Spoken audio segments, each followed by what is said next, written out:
How can one forget the rivalry, the hatred, the animosity between Joseph and his brothers? There's an animosity. Let's cut a long story short. Joseph makes his way down to the land of Egypt. He ultimately becomes the viceroy, brings the land of Egypt to its unbelievable success, and gradually he sets up a situation, of course, with the divine assistance of none other than God himself, and his brothers come down to the land of Egypt. And the commentators make it quite clear that Joseph sees his task henceforth in time to bring his family back together once again, to unite the sons of Leah with the sons of Rachel, to unite all 12 righteous sons of Jacob together into one cohesive unit. Many of the commentators even point out that one of the connotations, one of the nuances in the very name of Joseph is the sense of asifa, which means gathering, which means consolidating, bringing people together once again. Joseph sees his task ultimately as one of uniting his brothers, as one of uniting those righteous individuals who served as the foundation, as the bedrock of the Jewish people. The Shloh HaKodesh, one of the great mystics, Kabbalists, died in the beginning of the 1600s. He points out that when we approach the Messianic time, eschatological times, we find in the Midrashic literature that before we will be blessed with the Messiah from the Davidic dynasty, God will first send a Messiah from the scions, from the descendants of none other than Joseph. Now why would that be? Isn't one Messiah enough? Just give me Mashiach ben David, the Messiah from the house, from the Davidic dynasty. Let him ascend his rightful place on the throne. What do I need? Another Messiah to precede him.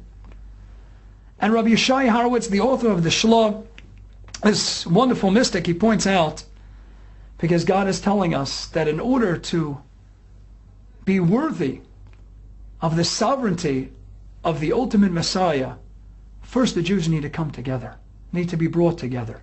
And that's the ability of a Joseph, this sense of asifa, of gathering things in. Look to the example of a Joseph. Look how he gathered together his brothers. Ultimately, he sets up a plan, and he unites them once again, and he is ready ultimately to give over that sense of kingship to Judah, to the rightful forerunner of the Davidic dynasty. He's ready to give it up, to give him the throne. But the task of Joseph is to bring the Jewish people together. On our way out of Egypt, we had a Moses. We all know the Prince of Egypt. He's the one who led us on the trek to Sinai, to the grand revelation. But you know what? Moses couldn't have done it without Aaron, his brother, by his side. And Aaron, we read in chapters of the Fathers in Perkei Avot, in chapter 1 in Mishnah 12, that the quintessential Ohev Shalom, the paradigmatic lover and pursuer of peace, is none other than Aaron. Because Moses could be the Melech, he could be the king that sits atop the throne, leads and rules the Jewish people, the Jewish nation. But you know what? He's not ready to do his job. And he can't really do his job unless he's got his brother Aaron by his side. Because Aaron was a person who brought families together, who brought the Jewish people together. When the Jews are together, and there's a sense of achdut, there's a sense of togetherness, a homogeneous, cohesive entity, an am, we're together, we're together one with the next. Then Moses could ascend his rightful place on the throne.